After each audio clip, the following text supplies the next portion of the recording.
pakai cat akrilik. Ini warna hijau.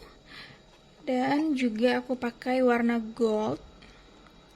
Terus untuk di tengah-tengah sini nanti lukisannya akan aku kasih seperti ini, batu-batu kecil.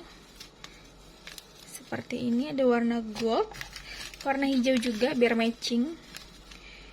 Aku pakai kuas yang nomor 2,5 dan juga nomor 1.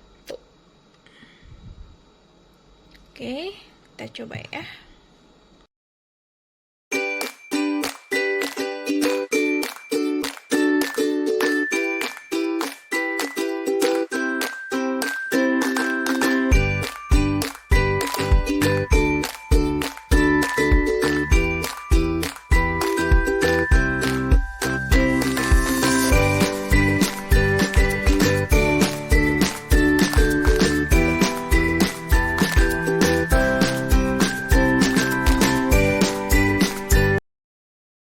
Oke, kira-kira seperti ini setelah diratakan. Dan sekarang aku mau kasih bawahnya ini pakai warna gold.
Teman-teman boleh gunain lem apa aja, tapi di sini karena aku nggak ada lem lain, jadi aku pakai resin aja.